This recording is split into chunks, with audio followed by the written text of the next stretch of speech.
I think it's just that I wanted it so bad. And when I realized I could do it, I sold my dental practice and I got a $10 an hour job at a restaurant in my hometown working as a line cook.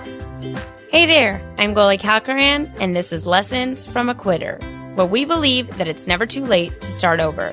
No matter how much time or money you've spent getting to where you are, if ultimately you are not happy, then it's time to get out. If you're feeling stuck and you feel like there's gotta be more, there's gotta be a way to feel fulfilled and excited about what you do, then this is the podcast for you. Each week, I will sit down with an inspiring guest who quit their professional career in order to forge their own path and create a life that they love. Welcome back. Thank you for joining me again. I am so excited for the episode today. We have such an incredible story with Dr. Peter Glatz. We will jump into that in a second.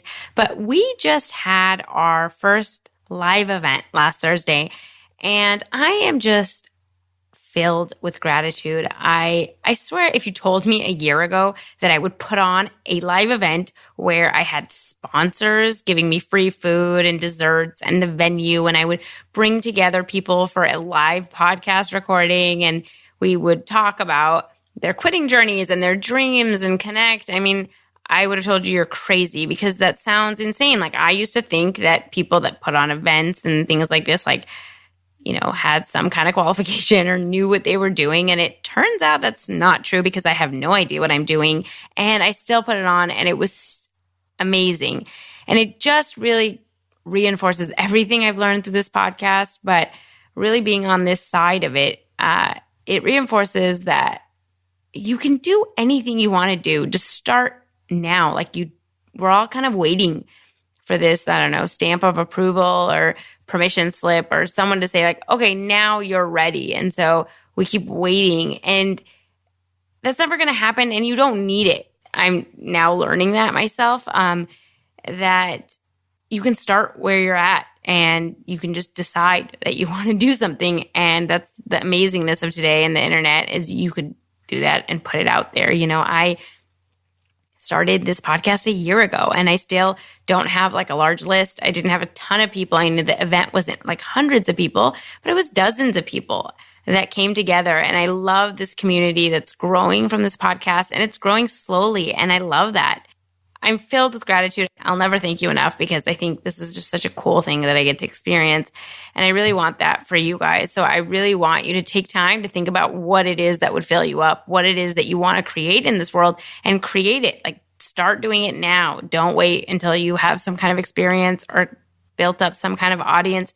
Just start small where you're at. It is a really, really cool feeling and a really cool experience. And I hope that you all get to experience that. So with that, I want to jump into this amazing episode that we have with Dr. Peter Glatz today. I originally learned about Peter's story in Bon Appetit magazine, and they had interviewed him because his story is just so unique and so special. Peter was a dentist for over 40 years, and cooking had always been kind of a love of his, but he did it as a hobby. But it wasn't until later in his career that he started really exploring his love of cooking in a more professional way. And he started reaching out to really big named chefs in prominent restaurants. And he asked them if he could stage for them, which means that he would work for free for a couple of days or a week in order to learn from them. And I just love so many things about his story, mainly that I think most people, when they're 60 or 65, have kind of like counted themselves out. Like, it's too late for me to start over. It's too late for me to do anything new. And I think most people that don't have any experience in the kitchen would stop themselves from reaching out to these bigger chefs and saying like, hey, can I work for you for free? And I just love that he didn't stop himself, and he started staging. And meanwhile, he was also cooking at different music festivals that he would go to. And he started converting a bus to take to different music festivals and different places to do kind of pop-up dinners. And he ended up seeing a job for a line cook at Nonesuch restaurant, which it was named by Bon Appetit in 2018 as the best restaurant in America. It's in Oklahoma City. He decided to apply for it and he got the job. He ended up moving him and his wife and all their stuff to Oklahoma City to work. And he's now working as a line cook, which is a very physically taxing job. It's like 12-hour days, but it's doing what he loves to do. And I love getting his perspective on doing new things, putting yourself out there, starting later in life, and really going after your dreams. I think his story is such an inspiration and we can learn so much from him. So without further ado, let's jump in and talk to Peter. Hi, Peter. Thank you so much for joining me today. Oh, hello. Happy to be here. I am so happy to get into your incredible story. And I want to talk about all the amazing stuff that you're doing now in the kitchen. But before that, I want to kind of start back. We tend to start with the first part of your career. So why don't you let us know what led you to originally become a dentist and what your career looked like? Well, I started out in college with the intention of pursuing a career in art. About midway through my freshman year, I met my future wife. When we decided to become engaged, I thought maybe I should plan for myself a career that made more money than being an artist. And I felt like dentistry would utilize some of the same skill sets that being an artist required at a much higher pay scale. So that basically was why I decided to go into dentistry. And what was your career like as a dentist? Did you like doing it? I mean, was it more of it provides stability and a good paycheck, so I'm going to stick with this? Or what was it like for you? Well, it offered the advantages that I was able to provide for my family, live in a nice home, pay for college for my children.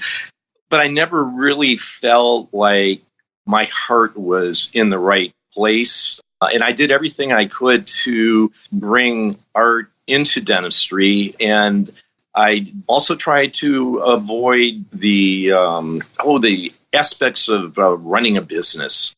I never went into dentistry to make a fortune, and I spent a lot of time and a lot of money on extra training. I became involved with dental implants very early in the game. I traveled to Sweden to obtain training from the developers. I ended up doing all of my own laboratory work, so working with my hands a lot. But the day-to-day practice of dentistry was just very stressful. I'm kind of thin-skinned, and really most people in the dental chair they're having a problem dealt with that they wish they didn't have to begin with. And a lot of times I take some of the emotions that the patients would express and internalize it. And I understand it wasn't me that they're expressing anxiety about. It's the situation that they're in. But it just was really hard on me. And about midway through the career, I just wished I could do something else. But that was a time when my children were getting ready to start college, and you just have to man up and do what life asks of you.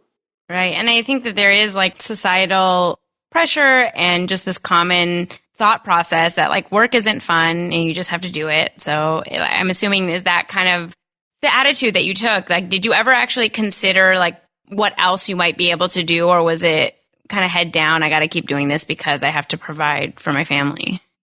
Well, I went through a period where I felt resentment that life had defined my career path for me. You work through those emotions and then say, okay, that's the way it is, but, what are you going to do about it besides just feel sorry for yourself? And I considered other options like teaching. And for a while, I had a pretty busy lecture career parallel to my dental practice. And I traveled a lot and did training courses on dental implants for people. And I enjoyed that a lot. But the day-to-day grind back in the dental office, it was leaving me unfulfilled. Okay, so now parallel to your dental career, can you tell us like what your start was, or what I guess your history is with cooking and how you got involved in kind of being in the kitchen? Well, I've always loved to cook, and in college, I would get the key to the kitchenette at the dormitory and bring a stack of books and start baking bread on a Friday night. And that was a nice way of meeting people. The aroma of the bread would draw people, and that's actually how I met my late wife. Shifting ahead, when we became married, my wife was a very good cook and a dominant force in the kitchen, and I sort of evolved into being the dishwasher and salad maker. But whenever I had an opportunity to do something, run my own show, I enjoyed it thoroughly. I tackled complex recipes that even now I look back upon that and am surprised I was able to pull it off. I love going to music festivals. I love camping, and that was my opportunity to, be the head of the kitchen, and did that quite a bit. My wife, later in her life, was a food writer for a newspaper, and she passed away. Her editor asked me if I would take over her column, and, I was like, well, I'll give it a try, but, I'm a dentist, not a cook.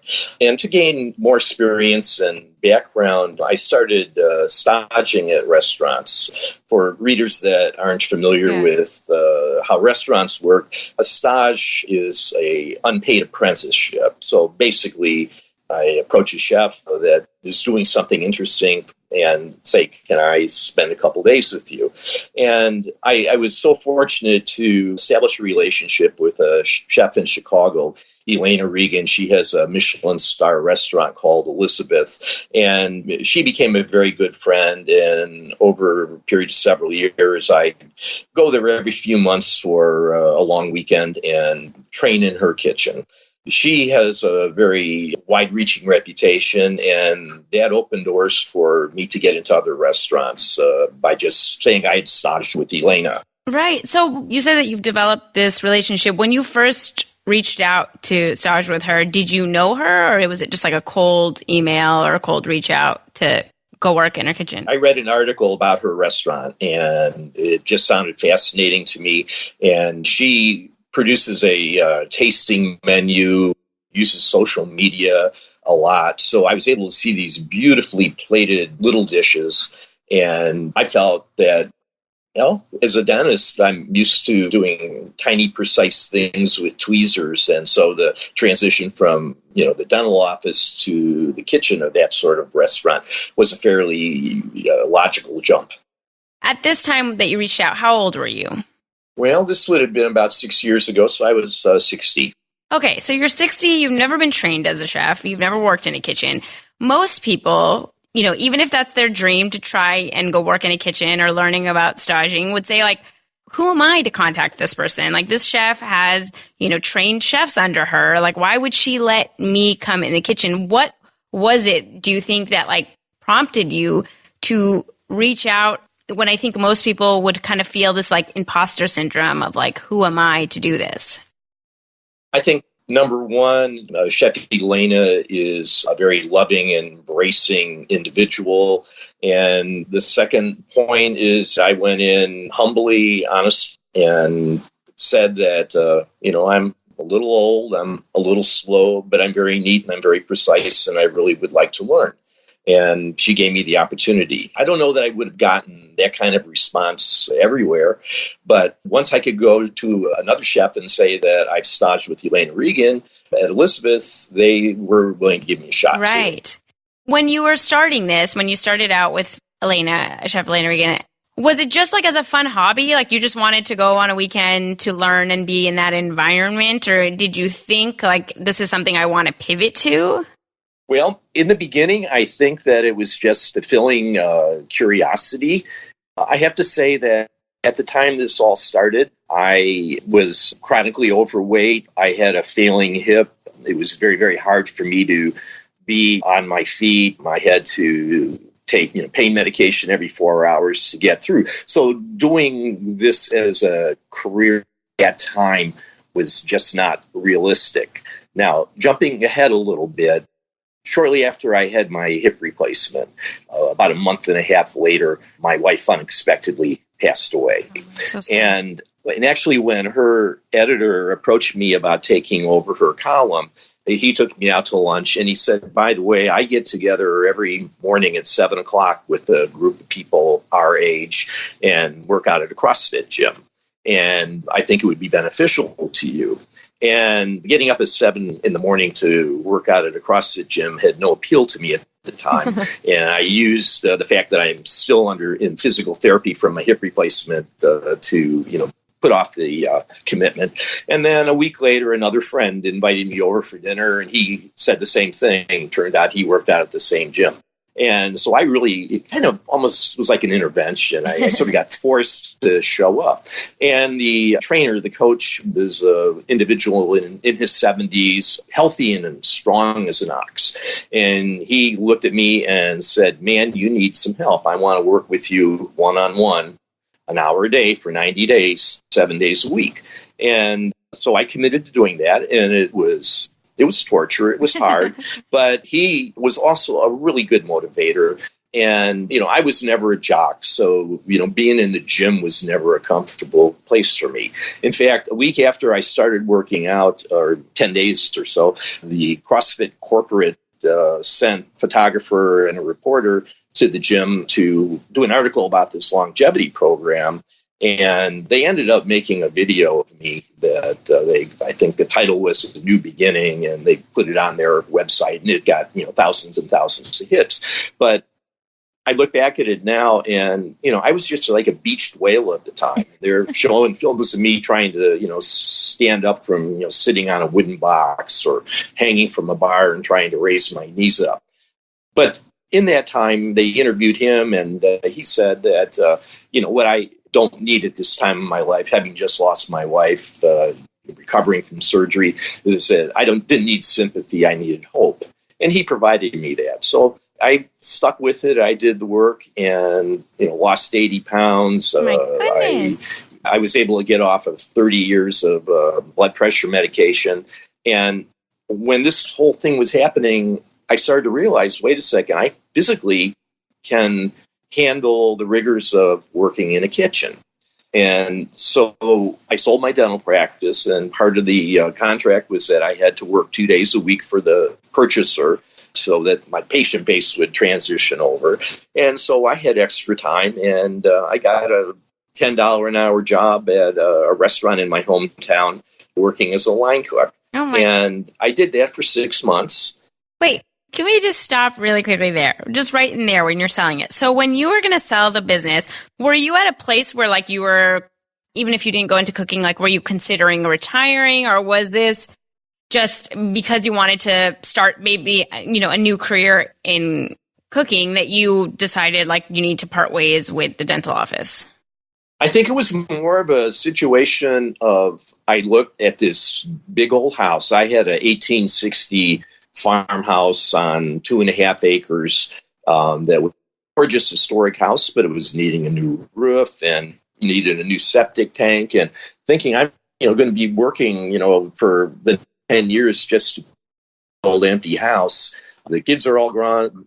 The wife is gone, and I don't need this much space. And so I thought, if I sell the house, I sell the dental practice, then I can start fresh. Oh, wow. And so a lot of people, though, in that situation, I think we tend to get in our own way. And again, going back to what society kind of imposes on us is this, I'm sure you were making much more than $10 an hour as a dentist. And so a lot of people think, I can't go from being, this established dentist that has my own practice to working as a line cook for $10 an hour. What do you think allowed you to kind of decide that I don't really care that I have this prestigious practice and that you're quote unquote successful as a dentist and you're making good money, but I'm going to give all that up to go do this very intense, being a line cook is being on your feet for 10, 12 hours a day. It's a very hard job. Yeah. In your 60s. I mean, how was it that you kind of propelled yourself to do this? I think it's just that I wanted it so bad. And when I realized I could do it, right. It's like, why do people rock climb? Right. The challenge of it all is exciting. It's what moves you forward. It's your oxygen. Did you have anybody in your life, like your children or friends or, family kind of questioning, like, why are you doing this? Why are you selling your practice to go work in a kitchen? Oh, they rolled their eyes every time I brought the idea up. And there were, several aspects to it. Number one, what kind of fool was I to think that I could work in an environment where everybody else is in their 20s? There may have been the thought that this is just a passing whim. It's, my rebound from having lost my wife. But that's not what it was for me. I really wanted to make a commitment. And then actually, I fell in love. I got married on April 1st this year. And our plan was to take off, give up housekeeping, take off. I have a school bus that I converted into a mobile home, mobile kitchen. And I just wanted to travel around the country and doing pop-up cooking events and getting money for diesel fuel to move on to the next spot. And then, jumping to my current situation, I heard about a Nonesuch restaurant in Oklahoma City from Bon Appetit magazine last August. And they had a 9-minute video online. And I was just so deeply moved by it. It reminded me of the environment that I worked at when I was at Elizabeth Restaurant in Chicago. And I remember saying to my fiance at the time, I would really love to work here.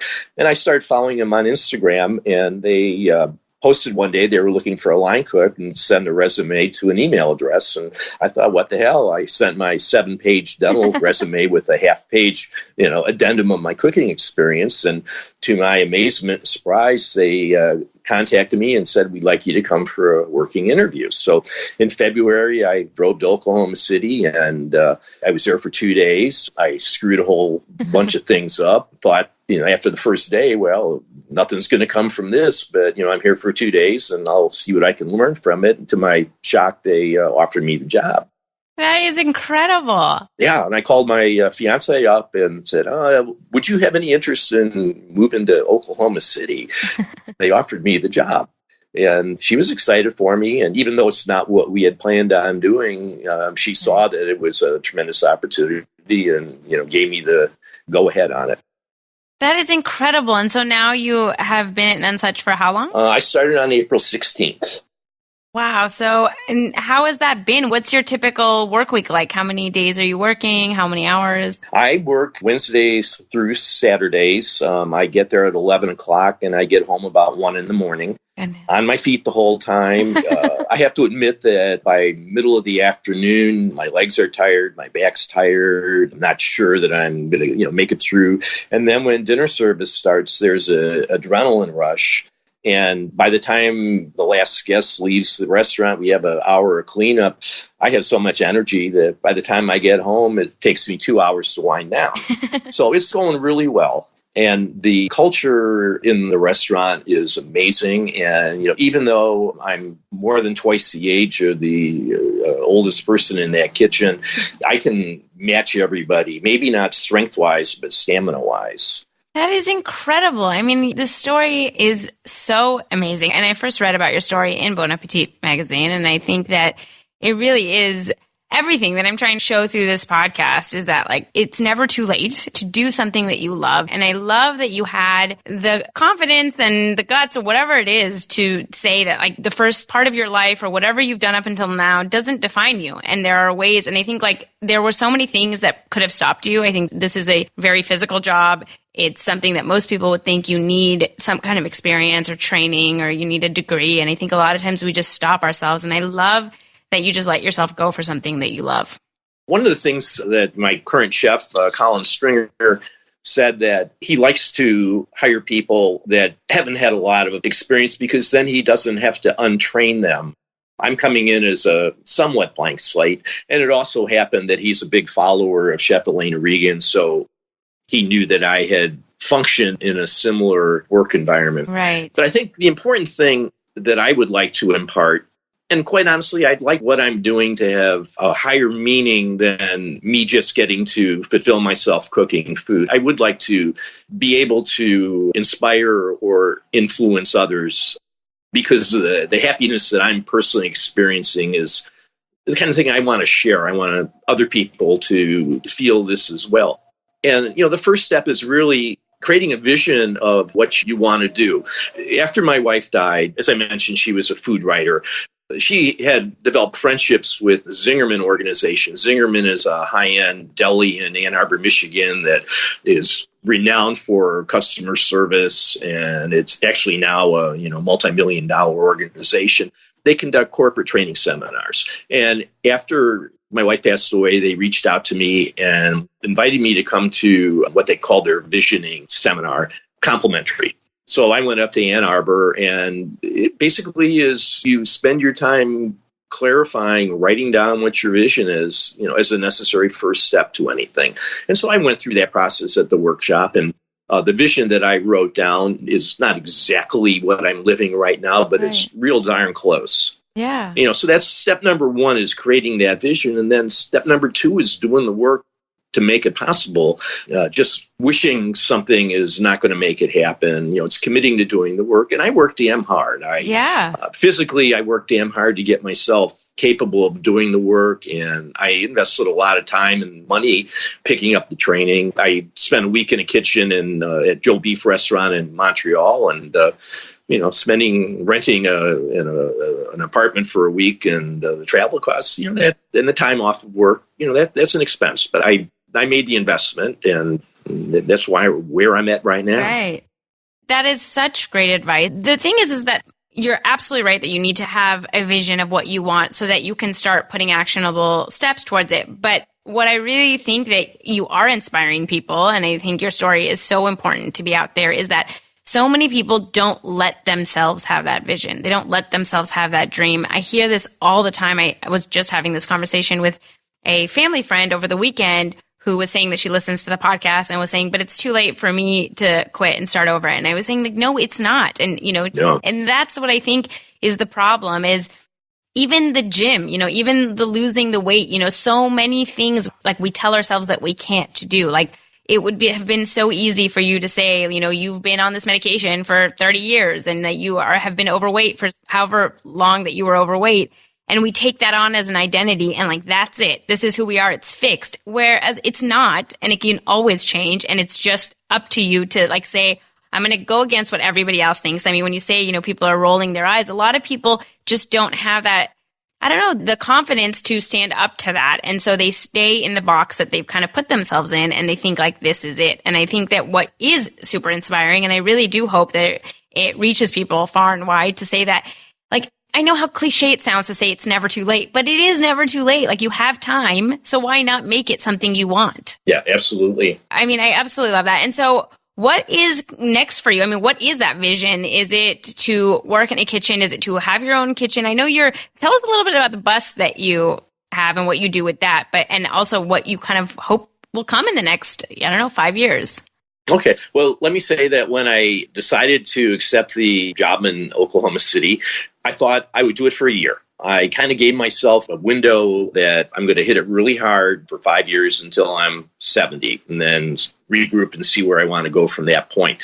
And I'd like to take this advantage of this time to have as many different experiences as possible. So I thought I'd spend a year in Oklahoma City and then look for another kitchen. I really would like to spend a year or two in Montreal working at Joe Beef restaurant. But anyway, my experience at Nonesuch and my experience living the past 2 months in Oklahoma City has been so strong that, now I'm saying, well, I think we're going to be here at least 2 years, and then we'll see. But anyway, in answer to your original question, I want to continue to work in restaurant kitchens, whether I stay where I'm at or whether I move on. I don't want to ever run my own business again. I don't want to have the financial responsibilities. I don't want to have personnel management issues anymore. I've done that already. I've done that for 40 years, and that's not what gave me energy and fulfillment. With the bus, I'm wanting to do independent pop-up events on a small scale. I feel like I can handle 6 to 12 guests. And I'd like to take the kind of food that I'm doing at Nonesuch and translate it to an eclectic environment of a school bus. And one of the things with Nonesuch restaurant, being a tasting menu and an open kitchen, that whenever feasible, the chef preparing the dish brings it to the diners and talks about the dish. And so there's a lot of relationship building going on. And especially shortly after I started, the Bon Appetit thing happened, I just got a tremendous amount of exposure. And I have people coming into the restaurant that are saying to the front of house, we want to meet Peter. So, I've kind of become, this gray-haired or white-haired novelty. Celebrity. Yeah. And I know this restaurant, I have to tell you, works on a ticketing system. You go online and reserve your seat, pay for it, the point of booking it, and they'll open up reservations like 2 months at a time, and they sell out really fast. Nonesuch is probably booked now, through August or September, and there's more people that want to eat here than we can accommodate. So I'd like to take advantage of, on the days that I'm not working in the restaurant, reaching out to some of the existing clientele and getting to do my own thing. Oh, that's wonderful. I love that. And I'm sure people would be clearly like people are coming for you. And that would be such a wonderful way of having a more intimate experience with your cooking and maybe getting to meet you. I think that sounds like a great idea. And so, Peter, I guess to wrap up, what advice would you have? I know you just gave some really great advice about having vision, but for somebody that is stuck and is, where you were maybe 20 years ago, where you're in the middle of your career as a dentist and that you're having those resentful feelings, you don't love it, but you don't know what else to do. Is there any parting wisdom that you'd want to give someone that feels like there's more to life? They want to do something else, but they don't know what? I would say when one reaches the point that you're getting tired of listening to yourself whine and complain. Take a good hard look in the mirror and say either just accept it and shut up or put a plan together and be practical about it. And I had to be practical and get my kids through college. I don't know that I would have done this if my wife hadn't passed away because my responsibilities would have been ongoing. She had developed some chronic conditions that, would require more than a line cook's salary to, help take care of. Anyway, when you reach a point where you start getting tired of listening to yourself complain, then put the vision together and be patient and figure out the steps you have to follow to get where you want to go to. I love that. This has been so wonderful. You really are such an inspiration. And I think that you are really going to help so many people that have kind of thrown in the towel and think this is it. And I just love your story so much. So thank you so much for taking the time to come on the show and share with us. Is there a way that people, if they want to get in contact with you or reach out, where's the best place that they can maybe follow your journey or to contact you? Well, there's two ways. First of all, my email address is docglatz@gmail.com, .glatz. And second of all, I have a website for my bus, and that's where I post recipes and videos and articles that I've written, and that's berthabus.com, BERTHABUS.com. Wonderful. I will link to both of those in the show notes in case people can't write it down. Thank you so much for joining me, Peter. I really appreciate it. It's been a pleasure and a delight talking to you. You guys, how inspiring is Peter? I loved hearing his story, and here are my 3 takeaways. Number 1, it's never too late to start over. I know I say this in our intro, and Peter is the best example of this. If you're creating reasons that you can't do something you want, then understand that you're just creating an excuse, because there is no reason that you can't go after your dreams. 2, as Peter says, when you get tired of your own complaining, either accept it or change it. We tend not to realize how much agency we have. You are in control of your own life and your own happiness and your own destiny. So if you want something different, start doing something about it. And 3, create a vision and then start taking action. You can't really know where you're going until you know what you want. So sit down, take the time, figure out what you truly want to do, and then start figuring out the steps you need to take to get there. I hope you guys liked this episode as much as I did, and I will see you next week. Thank you so much for listening. I can't tell you how much it means to me. If you liked the podcast, please rate and review us on iTunes. It'll help other people find the show. If you want to connect or reach out, follow along on Instagram and Facebook at Lessons from a Quitter. and on Twitter at Quitter Podcast. I would love to hear from you guys, and I'll see you on the next episode.